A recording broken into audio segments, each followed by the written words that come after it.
All right, how's everybody doing today? Hotep, hey, this is Michael Imhotep. All right, everybody should be able to hear me.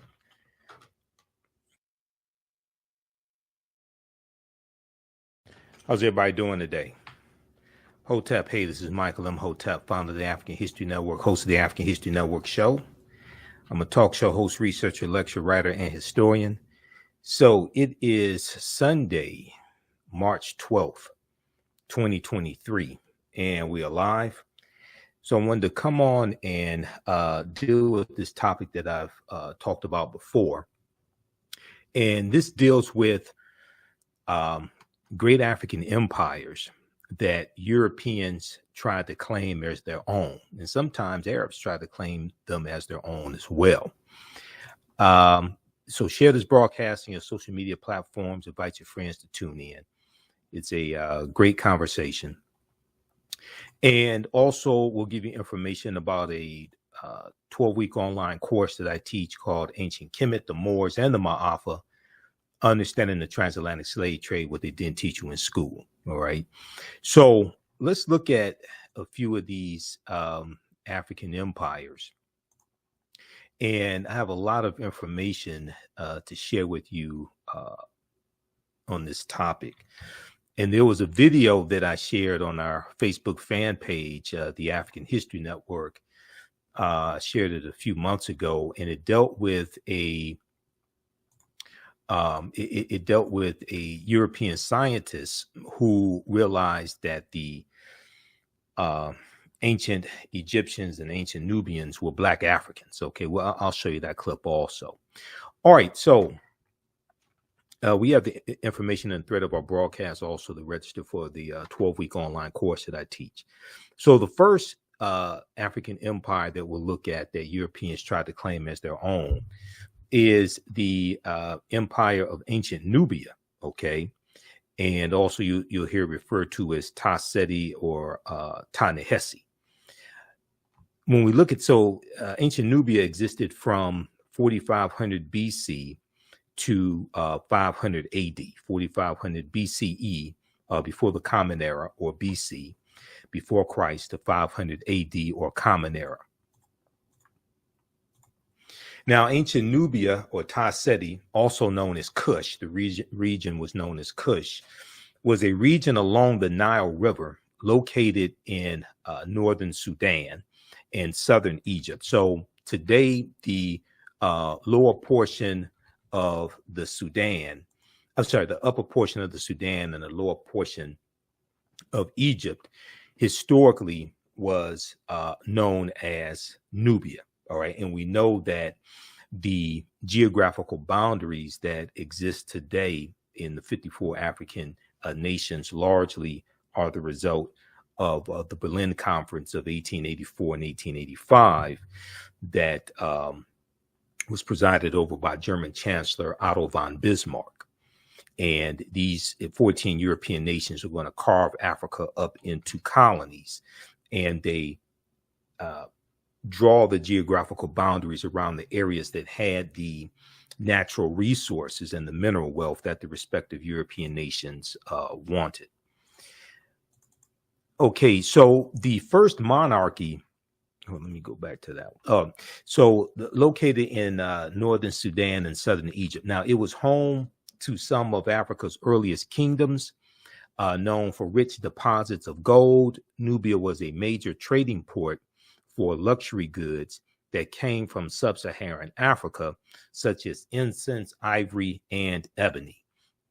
Now, the first monarchy recorded in history was established in ancient Nubia. The Nubians were also known for exceptional archery skills that provided the military strength for their rulers. Pharaohs or kings of Nubia ultimately conquered and ruled Kemet, or Egypt, for about 100 years. Monuments still stand in modern Egypt and Sudan at the sites where Nubian rulers built cities, temples, and royal pyramids. Now, in the 1800s, the Western world's interest in Nubia was awakened by the rediscovery of the ancient empires monuments, which were reported almost simultaneously by individual British, French, and American explorers. Now, many of these European explorers found it difficult to credit indigenous Africans for building such a civilization. So so what we see here is the same thing that they did with Egypt. They tried to say that, oh, well, these were brown-skinned Caucasians, or these were Semitic people, or these were reddish-skinned Caucasians, anything except Black Africans, because they don't want to have to admit that it was Black Africans who built these ancient civilizations that Europeans tried to claim as their own, but is also Black Africans that you have enslaved in the United States, in these various European countries also, when you talk about Great Britain, France, Portugal, etc. So they don't want to have to come out and admit, it's like, well, wait a second. You have these African people enslaved, all right, but you don't want to give credit to the civilizations that people built. And we know that African people did not stay stagnant, did not stay stationary. So we migrated, and some of the migration was voluntary. Some of the migration was forced, okay, because of invasions. So we know that the Yoruba that are in Nigeria, as well as the Dogon of Mali and Burkina Faso, okay, we know that they come from ancient Kemet. All right, so we're going to see African people migrate migrate from Nile Valley region of Africa to Central Africa to West Africa. All right, so many of them found it difficult to credit indigenous Africans for building such a civilization. We see the same thing with Zimbabwe as well. And then we also see, when we look at the Moors, the African Moors, we see Europeans tried to claim that, oh, all the Moors were Europeans. All right, now this video here,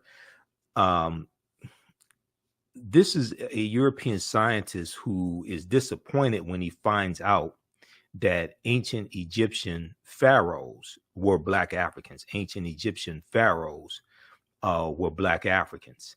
And I'm going to see if we can get this to play here. I'm going to go to this. Let's switch over to it. Just give me a minute here. All right, let's flip over to this video.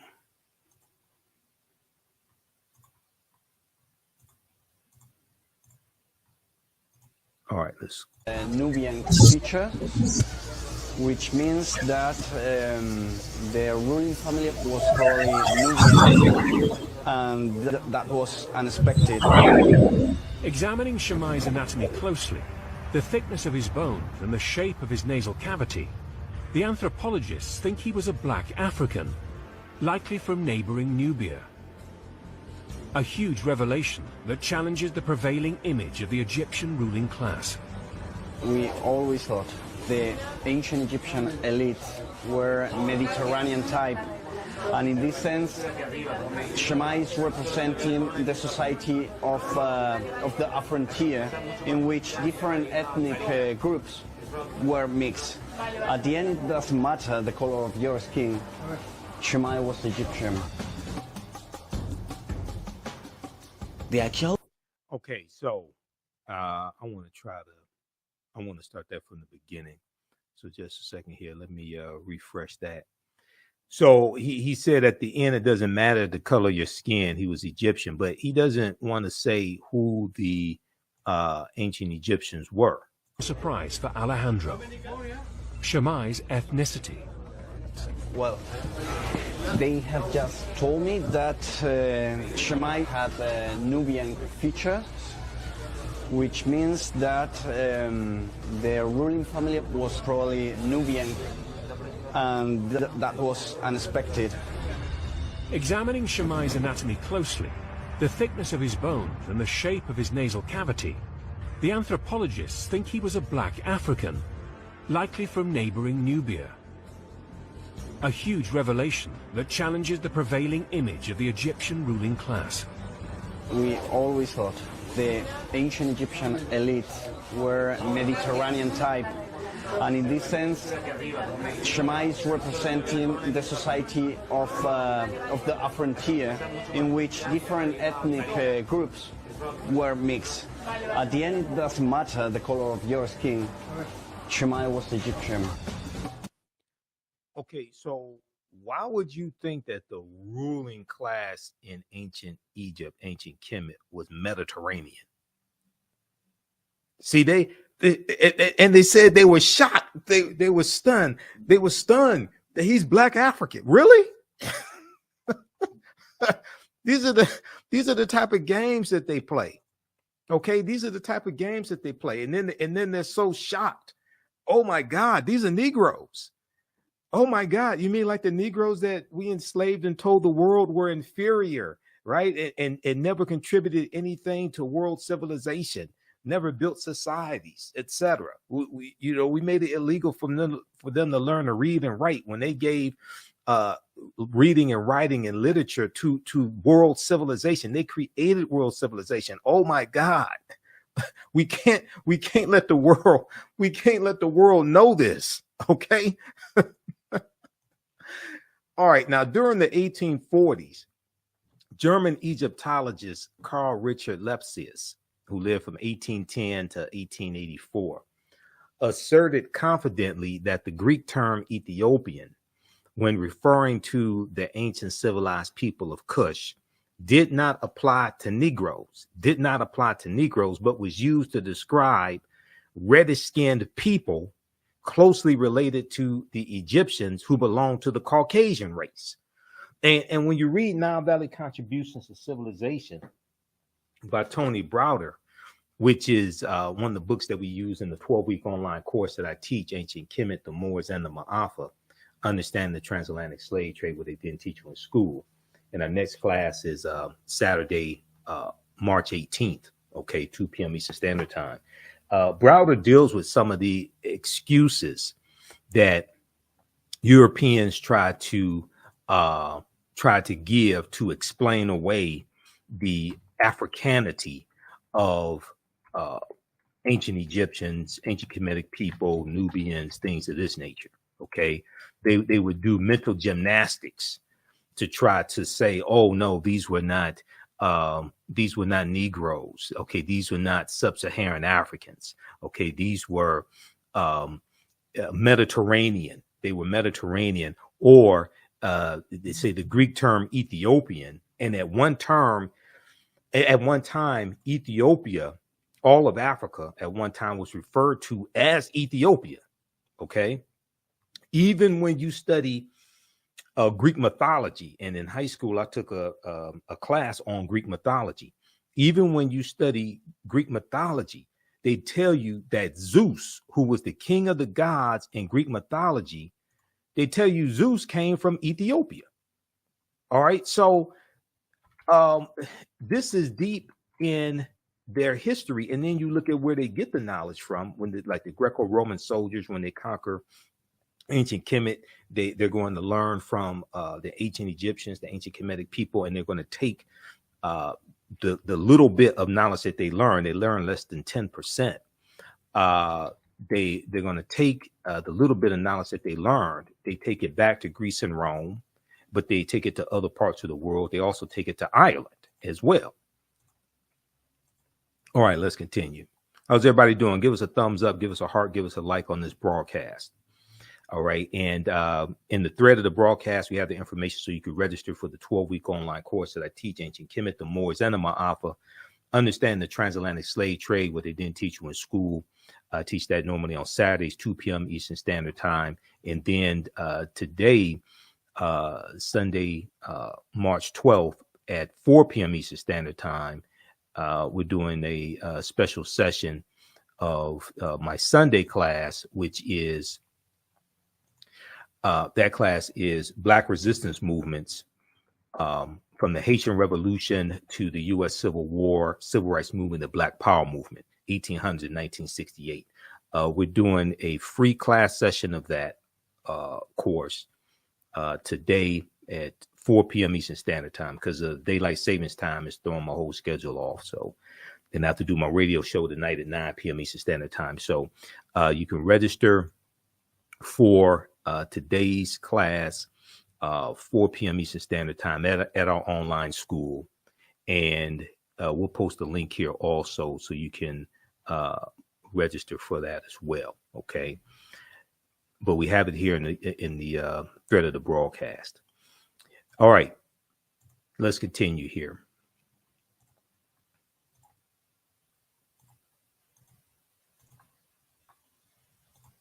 Okay, so they said that during the 1840s, German Egyptologist Carl Richard Lepsius said that the Greek term Ethiopian, when referring to the ancient civilized people of Kush, did not apply to Negroes, but was used to describe reddish-skinned people closely related to the Egyptians who belonged to the Caucasian race. Was he trying to imply that Negroes were not civilized? Is that what he was trying to imply? Now, Nubia was the first recorded monarchy. Now, ancient Kemet, or Egypt, is the first major civilization in Africa for which records are abundant.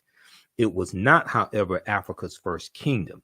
A March 1st, 1979 New York Times front page article written by journalist Boyce Rensberger,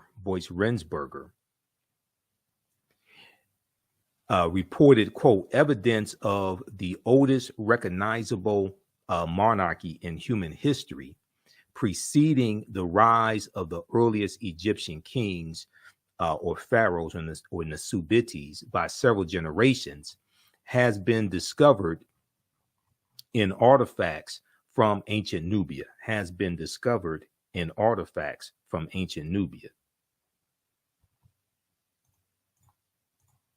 Now, the artifacts, including hundreds of fragments of pottery, stone vessels, and ceremonial objects, such as incense burners, were initially recovered from Custul, Qustul, cemetery by Keith C. Seale, Seele, a professor at the University of Chicago. Okay, now what is a monarchy? Right, now a monarchy is a political system based upon the undivided sovereignty or rule of a single person. So like a king, could be a queen as well. All right. The term applies to states in which supreme authority is vested in the monarch, and who is an individual ruler who functions as the head of state. And who achieves his or her position through heredity, usually through heredity. Most monarchies allow only male succession from father to son. Okay. For more information, check out Britannica.com. They have some good basic information on what a monarchy is. Okay. And it's listed under monarchy. Now, ancient Nubian artifacts yield evidence of earliest monarchy. This was a March 1st, 1979 New York Times article. Okay. And in the article, it says evidence of the oldest recognizable monarchy in human history, preceding the rise of the earliest Egyptian kings by several generations, has been discovered in artifacts from ancient Nubia in Africa. Until now, it had been assumed that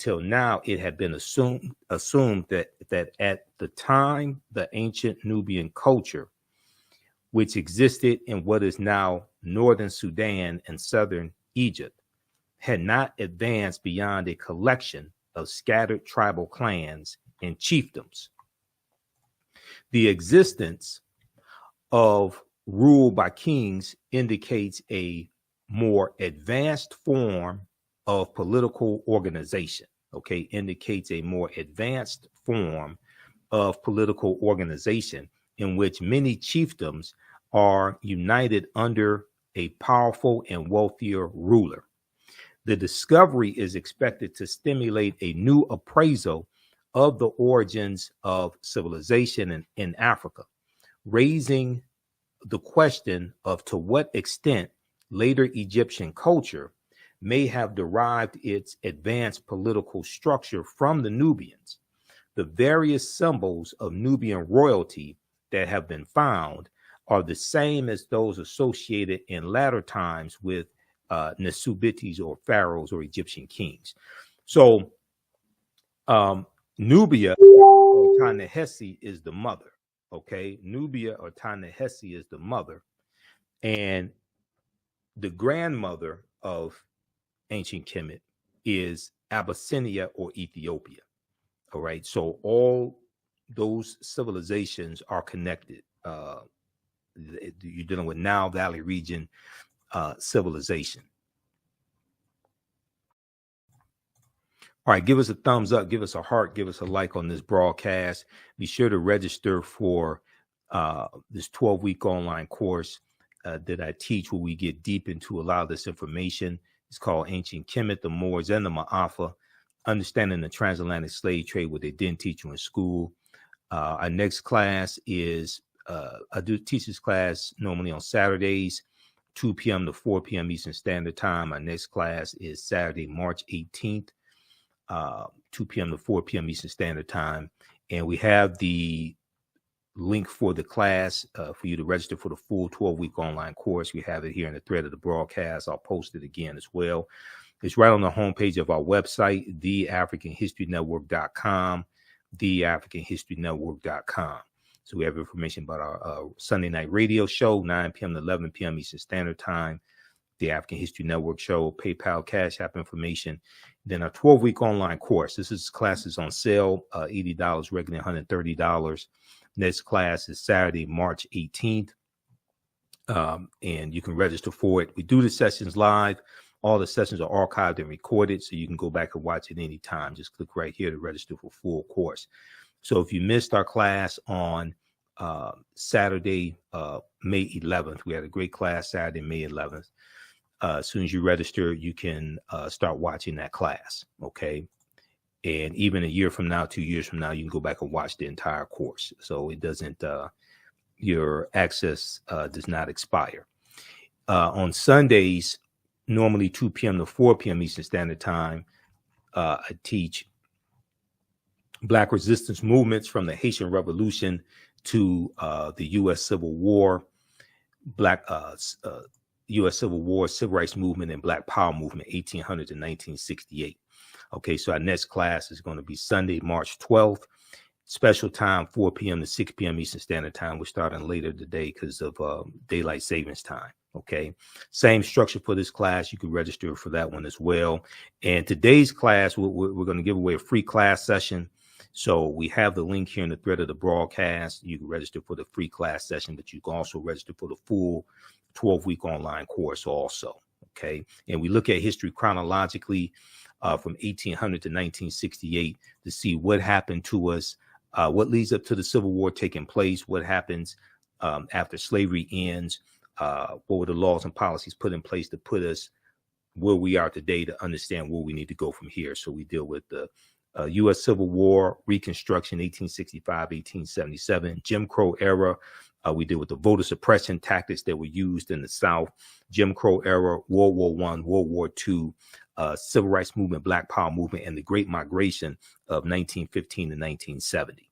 All right, so that is Black resistance movements. And when we look at this 1800 1968, that period of time, we highlight the Black resistance movements that were taking place during that period of time. And we know Black resistance movements is the 2023 annual theme for Black History Month. Okay, there's been an annual theme for Black History Month going back to 1928. Black resistance and Black resistance movements was the 2023 annual theme for Black History Month. Okay, so I'm going to post the we're going to post the link here so you register for today's free class session also. Let me put that here. And we'll do that at 4 p.m. Eastern Standard Time today.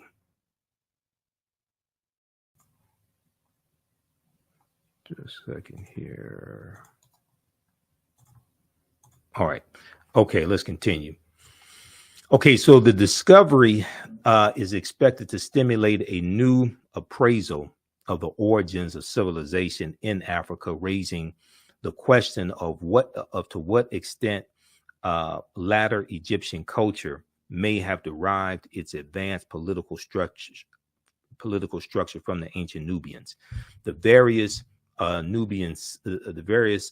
symbols of Nubian royalty that have been found are the same as those associated in latter times with ancient Egyptian kings or pharaohs. The new findings suggest that the ancient Nubians may have reached this stage of political advancement as long ago as 3300 BCE, before the Common Era, or BC, before Christ, several generations before the earliest documented Egyptian king. The discovery is based on the study of artifacts from ancient tombs excavated 15 years ago, now 15 years prior to 1979, okay, 15 years ago, in an international effort to rescue archaeological deposits before the rising waters of the Aswan Dam covered them. Okay, so read this article from March 1st, 1979, from the New York Times. Ancient Nubian artifacts yield evidence of earliest monarchy. Okay, so we have Nubia, which is a African civilization, African empire. The Europeans try to claim as their own. Well, we also have Carthage.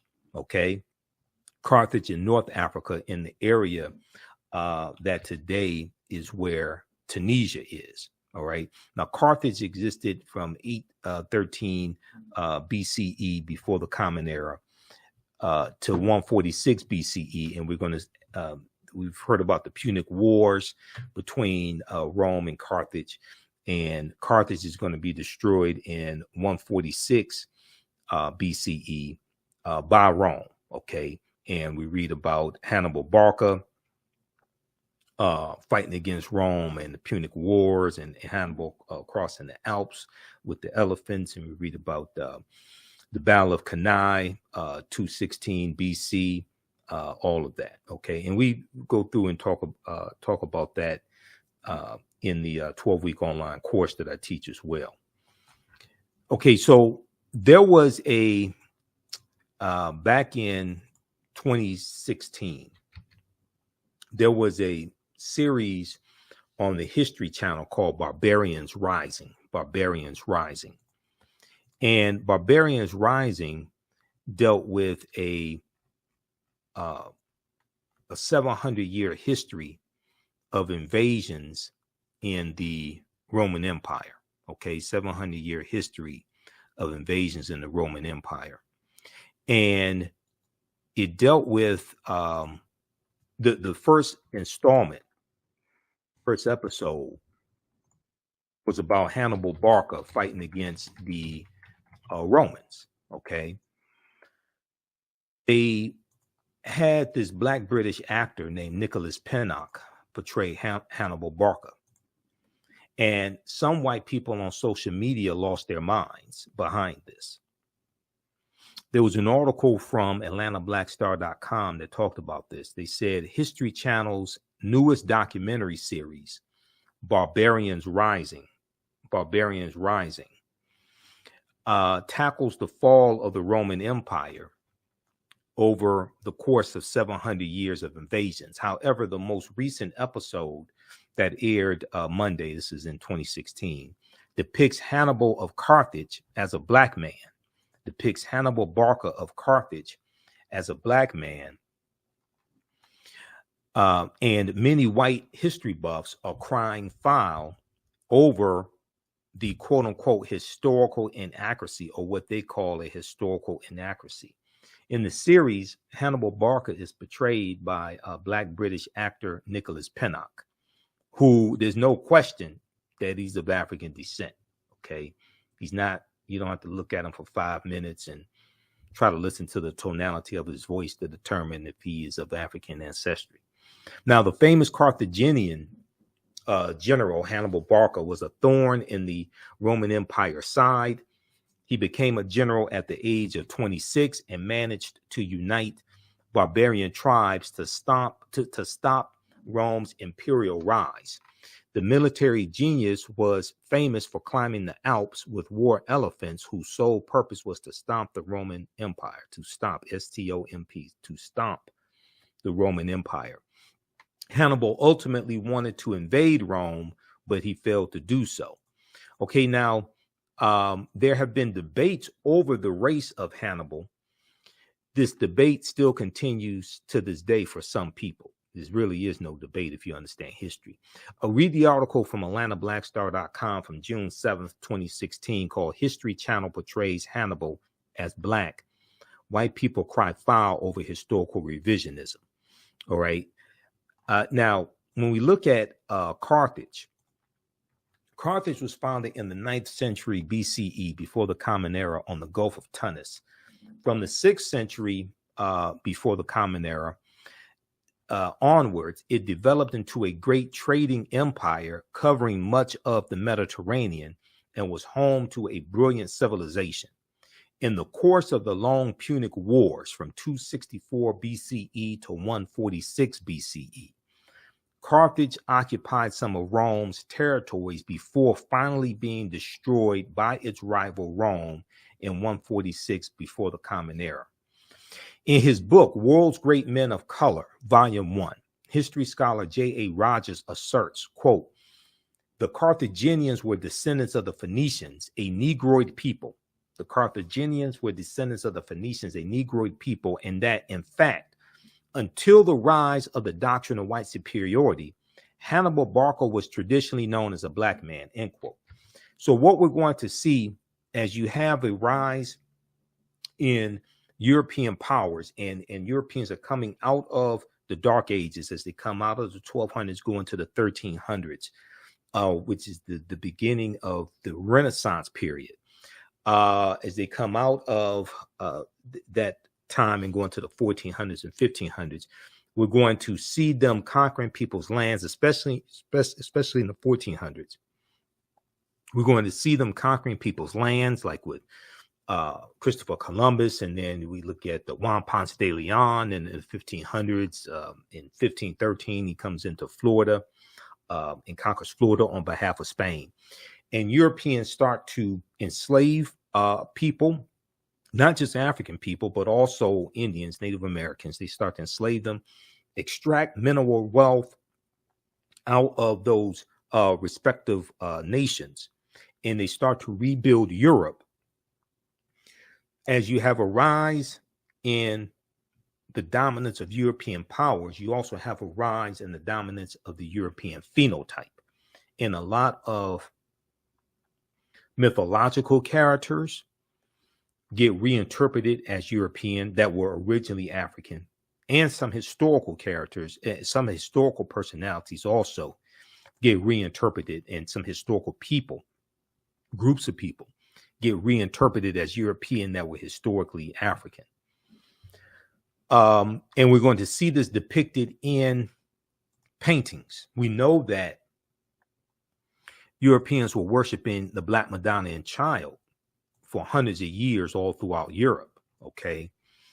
And that comes from the worship of Asar, Aset, and Heru, who the Greeks called Osiris, Isis, and Horus, okay, known as the First Holy Trinity. And we're going to see that Michelangelo painting the Sistine Chapel. He depicts Adam and Eve as being European. He depicts God as being European. And we're going to see, there were hundreds of images and statues of the Black Madonna and Child all throughout Europe. France probably had the most, with somewhere around 300. And we're going to see the colonization or decolorization of these African images to European as well. And there's going to be these European images that these Europeans take into foreign lands when they conquer people and force these images and force Christianity, especially white Christianity, force these upon other groups of people, especially African people. Okay, let's continue. Give us a thumbs up, give us a heart, give us a like on this broadcast. How you all like this type of information? Who still needs to register for the 12-week online course that I teach normally on Saturdays? Ancient Kemet, the Moors, and the Ma'afa. Kemet, one of the original names for Egypt. Ancient Kemet, the Moors, and the Ma'afa. Understand the transatlantic slave trade, what they didn't teach you in school. Also, be sure to register for today's free class session of Black resistance movements from the Haitian Revolution to the U.S. Civil War, Civil Rights Movement, and Black Power Movement. Okay, we're doing that class Sunday, March 12th, 4 p.m. Eastern Standard Time. Normally it's 2 p.m. Eastern Standard Time, but we're doing it at 4 p.m. Eastern Standard Time. And we have the link to register for the free class session today. We have that here in the thread of the broadcast. And we have the post on our Facebook fan page, The African History Network, and my YouTube channel, as well as my personal Facebook page, Michael Imhotep. Okay. And I'll post it here. I'm going to post it here again on the thread of the broadcast. All right, let's continue. So today, many encyclopedias classify the Carthaginians, who are descendants of the Phoenicians, and the Phoenicians were African people as well. Today, many encyclopedias classify the Carthaginians as whites or Semites, but ancient Greek and Roman eyewitness accounts paint a different picture. The indigenous peoples of Carthage were called the Afirs, A-F-E-R-S. Ancient Roman poet Virgil, in his poem Mortum, M-O-R-T-U-M, speaks of a woman from the Afir, Afar, or Afro region, okay, the Afro region. He says of her, quote, "And all her figure proves her native land. Her hair was curly, thick her lips, and dark her color," end quote. Now, in Library of History book 20, XX, Roman numeral X, okay, represents 10. In Library of History book 20, Greek historian Diodorus mentions a Greek lieutenant named Agathocles, who defeated a people in the area of present-day Tunisia who were the same hue or color as Ethiopians. The eyewitness accounts are corroborated by physical anthropology. L. Berthelon and E. Chantre, initial L and initial E. E. Chantre, both well-noted French anthropologists, documented their examination of skeletons throughout North Africa in all periods. They note that the remains of both upper and lower class individuals of ancient North Africa were representative of the Negroid race, Now, another African empire that Europeans try to claim as their own is Great Zimbabwe. Okay, Great Zimbabwe, which existed from 1220 Common Era to 1450 Common Era, or AD. AD meaning Anno Domini, in the year of our Lord. And as I've said before, and we deal with this in the classes that I teach, there's a attempt to get away from the Christian dating system of BC and AD, BC meaning before Christ. There's an attempt to get away from that. And that was largely championed by the Venerable Bede, an English monk named Bede, B-E-D-E, okay, around 8th century AD, Common Era, okay, around 8th century Common Era. So there's an attempt to get away from that and use BCE, before the Common Era, and BC, which means Common Era. All right, let's continue here.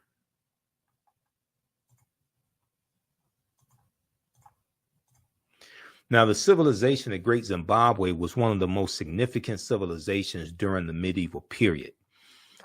Great Zimbabwe is extraordinary because of the magnificent scale of its structure, the magnificent scale of its structure,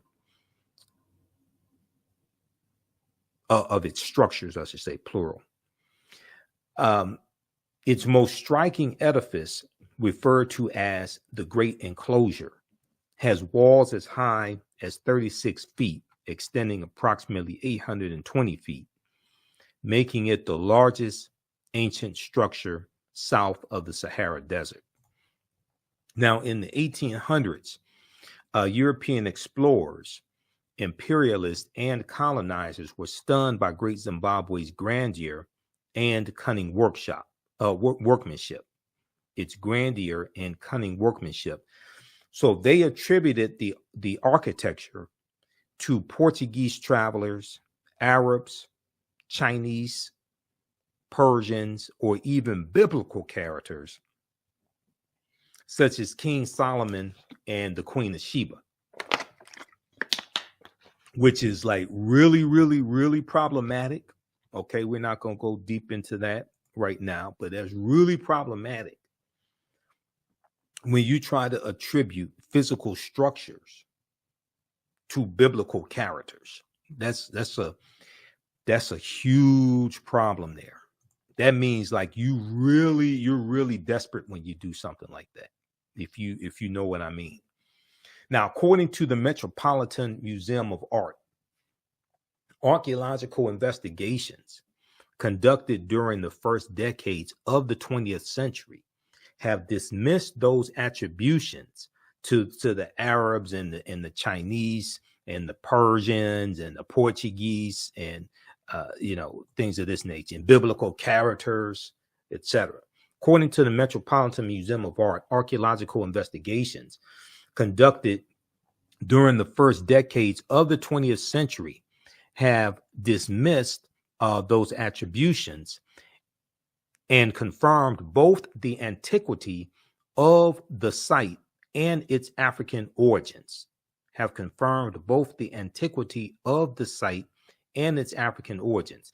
It was built by the ancestors of the indigenous Shona people, S-H-O-N-A, in the 11th century Common Era, or what the Venerable Bede called AD, long before the first Europeans ever set foot in Zimbabwe. Okay. Yet and still, this is another great African empire that Europeans tried to take the credit away from African people and give it to everybody like the Chinese and Portuguese and Arabs, etc. Okay. And when you have oppressed the people, enslaved them, and then now, and see also with the invention of the Gutenberg printing press in about the 11th century AD, mid 11th century AD, somewhere around 1046 or so, with the invention of the Gutenberg printing press, named after Johannes Gutenberg. Now, with the Gutenberg printing press being invented, now they can mass produce manuscripts. They can mass produce books. Prior to that, all the books were handwritten. Okay, but when the printing press, the Gutenberg printing press was invented about mid 11th century Common Era. Now Europeans can mass produce the lie. They can rewrite the history and mass produce the lie.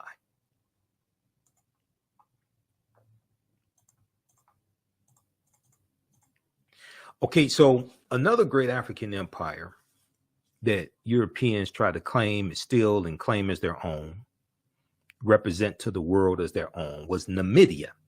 Not Namibia, but Numidia, Numidia, which existed from 202 BCE, before the Common Era, to 46 BCE. Now, Numidia was another great Black Berber Libyan nation in northern Algeria during the time of the Romans and the Carthaginians. Okay, and Hannibal Barca, the Punic Wars, Carthage. Okay, because Carthage is not destroyed until 246. Until 146 BCE. Now, it began as a sovereign state and later alternated status between Roman province and Roman client state. It is considered to be the first major state in history of Algeria and the Berber world. Okay, it's considered to be the first major state in history. In the history of Algeria and the Berber world. Now, Numidia has also been classified by European and Arab historians as a Caucasian or Semitic built civilization. Now, in his classic book, The Destruction of Black Civilization by Dr. Chancellor Williams, and I have that book here in the office also, because we referenced that book in my 12-week online course, Ancient Kemet, the Moors, and the Ma'afa, Understanding the Transatlantic Slave Trade. Dr. Chancellor Williams declared that Libya was once so nearly all Black that to be called a Libyan meant that one was Black. That to be called a Libyan meant that one was Black. The Greek historian Herodotus, writing about Libya, in his book Histories, book 4, stated, "One thing that I can add about this country, so far as one knows, it is inhabited by 4 races, and 4 only, of which 2 are indigenous and 2 are not. 2 are indigenous and 2 are not. The indigenous peoples are the Libyans and Ethiopians. The former occupying the northerly, which means the Libyans occupying the northerly, and the latter the more southerly parts, the Ethiopians occupying the more southerly parts. The immigrants are the Phoenicians and the Greeks. The immigrants are the Phoenicians and the Greeks." Now, one of the most, end quote. Now, one of the most famous Berber Moors of the Roman times was Massinissa, okay? Massinissa, Massinissa, who was the king of Numidia. You're looking at, he lived 238 BC to 148 BCE, 238 BCE to 148 BCE. And it's Massinissa who assisted the Romans against the Carthaginians during the Punic Wars. When you study the Punic Wars, and we deal with the Punic Wars in the course, we deal with Massinissa siding with the Romans against the Carthaginians, okay, to defeat the Carthaginians. Now, the coin depictions and statues of King Massinissa confirm without doubt that this great Berber leader and king of the Moors was phenotypically a Black African man with woolly hair, similar to the West African type. Suffix SYPHAX, king of the Massilians in Numidia, a contemporary and great rival of King Massinissa, was also depicted in his coinage as a phenotypically Black African. Now, this coin that you see here on the screen, front and back, this is the coin of Juba the First, Juba, who lived from 85 BCE to 46 BCE. He was king of Numidia as well, okay? And Numidia is in present-day Algeria and Tunisia in North Africa, because once again, those geographical boundaries that we see today, those largely come from the Berlin Conference of 1884 and 1885. There's a good article dealing with the Berlin Conference. There's a good article from thoughtco.com, okay? And let me pull this up here. This deals with the Berlin Conference to divide Africa. The Berlin Conference to divide Africa.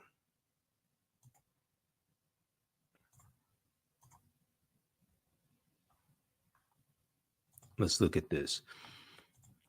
The Berlin Conference to divide Africa, the colonization of the continent by European powers. Okay, now here's a sketch of these European leaders meeting at the Berlin Conference to carve Africa up into colonies, because these Europeans had been fighting and killing each other for hundreds of years, going back to when they were barbarians and formed kingdoms. Okay, you know, the Anglos, the Saxons, the Jutes, the Lombards, the Picts, the Alans, the Franks, the Vandals, the Visigoths, etc.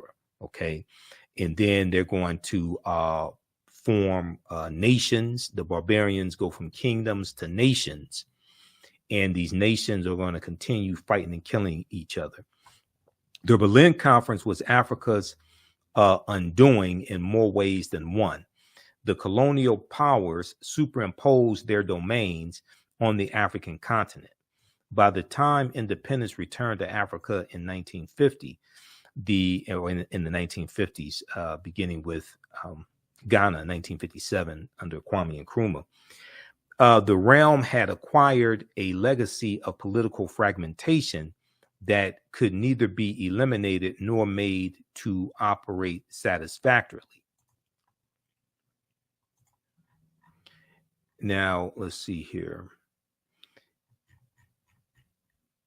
What was the purpose of the Berlin Conference? In 1884, at the request of Portugal, German Chancellor Otto von Bismarck called together the major Western powers of the world to negotiate questions and end confusion over the control of Africa. To negotiate questions and end confusion over the control of Africa. Now, there were no representatives on behalf of Africa there, just so people understand, okay? I don't want anybody to be confused. Now, Otto von Bismarck, German Chancellor Otto von Bismarck, appreciated the opportunity to expand Germany's sphere of influence over Africa and hoped to force Germany's rivals to struggle with one another for territory. At the time of the Berlin Conference, 80% of Africa remained under traditional and local control. What ultimately resulted was a hodgepodge of geometric boundaries that divided Africa into 50 irregular countries. Now, we know there are 54 countries now. Irregular countries. This new map of the continent was superimposed over 1,000 indigenous cultures and regions of Africa. The new countries lacked rhyme or reason and divided coherent groups of African people and merged together disparate groups who really did not get along. Okay, and it shows the map here of Africa, and it shows the different regions that these respective European nations got. Okay, read the rest of this article from thoughtco.com. The Berlin Conference to Divide Africa. The Berlin Conference to Divide Africa. All right, let's continue here. So the last African empire that we'll discuss that Europeans lied to the world and tried to claim as their own, try to steal the credit from African people is Axum. So Axum existed from about 100 AD Common Era to 940 Common Era. So the kingdom of Axum was a powerful Ethiopian Eritrean empire located in northern Ethiopia and Eritrea. It developed its power by controlling the Red Sea trade routes. Axum was ruled by the Negus Negast, which means King of Kings. Under King Ezana, Ezana, Axum was the most powerful empire in Northeast Africa. And in 350 Common Era or AD, Axum sacked the Nubian kingdom of Meroe. In the latter part of the 4th century Common Era, Axum invaded the southern part of the Arabian Peninsula and occupied Yemen from 335 Common Era to 370. At its height, Axum included the surrounding Ethiopian highlands, Beja, Noba, Kasu, and Arabian kingdoms, Himyar and Sabar. The kingdom of Axum was prosperous from 100 Common Era to 700. It was contemporary with the Roman Empire, and according to the Persian religious leader Mani, M-A-N-I, the Axumite civilization was third among the 4 greatest of the time, on par with Rome, Persia, and China. A theory about the origins of Axum was that it was founded by Semitic-speaking Sabians, S-A-B-A-E-A-N-S, who crossed the Red Sea from South Arabia, which is modern-day Yemen. However, scholars now agree that the Sabian influence was negligible, and the kingdom was founded by indigenous Africans. Okay. All right. So this deals with some African empires that Europeans lied to the world and tried to say were Europeans, and in some cases try to say they were Arabs, but these were created by Black Africans, these civilizations. All right. Hopefully you like this type of information. And there was a article from AtlantaBlackStar.com also called Ancient African Empires Besides Egypt that Europeans and Arabs tried to claim as their own, that you can check out for more information as well. Okay.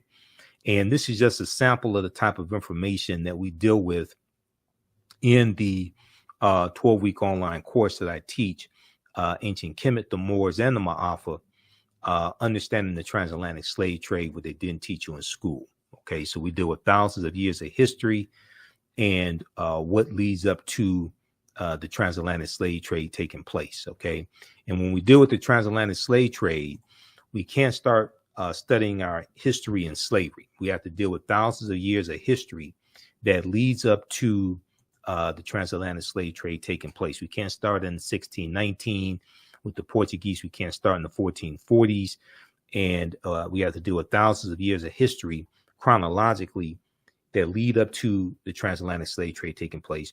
But also we have to understand the 800-year occupation of Europe by the Africans known as the Moors, who go into the Iberian Peninsula, today known as Spain and Portugal, in 711 AD and conquer. And we deal with General Tariq ibn Ziyad and what the Moors introduced into Europe and how this leads to Europe coming out of the Dark Ages. Okay, so visit our website, TheAfricanHistoryNetwork.com, TheAfricanHistoryNetwork.com to register for this 12-week online course.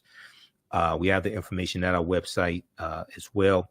And the Sunday class that I teach, Black resistance movements from the Haitian Revolution to the Civil War, Civil Rights Movement, and Black Power Movement. We're doing a free class session of that today, Sunday, March 12th, 4 p.m. Eastern Standard Time. So we have the link here in the thread of the broadcast, so you can register for that. We'll post it again here, and it's on our website, TheAHNShow.com. You can register for the full 12-week online course also. The class is on sale, $80. Regularly, it's regularly $130. The content is PG-13, so you can share this content with your children. Your children can take the class also. But we do the sessions live. All the sessions are archived and recorded. You can go back and watch it anytime, okay? So that's a 12-week online course, Black Resistance Movements from the Haitian Revolution, the U.S. Civil War, Civil Rights Movement, and Black Power Movement, 1800 to 1968. Normally we do that on Sundays, 2 p.m. to 4 p.m. Eastern Standard Time, but because of daylight savings time and everybody's schedule being thrown off, as well as my schedule, we're going to do that class at 4 p.m. Eastern Standard Time today. And this is the first class that I teach. We do this on Saturdays, 2 p.m. to 4 p.m. Eastern Standard Time. Ancient Kemet, the Moors, and the Ma'afa understand the transatlantic slave trade, what they didn't teach you in school. So the next class, next live class session for that, and these are taught at our online school. This is not on Facebook or YouTube. Is Saturday, March 18th, 2 p.m. to 4 p.m. Eastern Standard Time. Click right here to register for the full course. And as soon as you register, you can watch the class that we did Saturday, March 11th. We had a great class Saturday, March 11th. We'll post a link here. And we have a bundle pack, so you can register for both classes at a discount, $120. That's a $300 value. There's 5 free lectures you're going to get that'll be in the video library. When you log into your Learn World account, there in the video library, you can watch there. So you can register here for the bundle pack of courses, get both classes for $120. And if you've taken any of my online classes in the past, if you are a returning student, what we call a returning student, email us at AHNshow@TheAfricanHistoryNetwork.com, AHNshow@TheAfricanHistoryNetwork.com. You get a 50% discount on the bundle pack of courses, okay? So email us there, or you can email us through the website. We'll get you registered for those. Also, you can support the African History Network, $ the AHN Show through Cash App, $ the AHN Show through Cash App, and through PayPal, paypal.me/the AHN Show. This helps us keep doing the research, stay on the air, pay some of the bills, keep broadcasting, keep doing our radio, our Sunday night radio show, the African History Network Show. This is our official Cash App account, $ the AHN Show, SHOW. When you go to it, it'll say Michael. Show my picture there. These other ones here, and there's about 5 fake African History Network Cash App accounts out there I've identified, and I'm still trying to get them shut down. I have to follow up with Cash App on this because they opened up an investigation. So that's why I put this graphic here on the homepage of our website, and with the link there, and it has the QR code also for our Cash App account. Okay, so you can just scan the QR code as well. All right, so hopefully you learned a lot today. Register for these online courses. Support the African History Network. African History Network will be on live tonight, Sunday, 9 p.m. Eastern Standard Time for the African History Network show. I have to get out of here and teach this online class today. Remember, right now it's correct wrong behavior. It's not over till we win.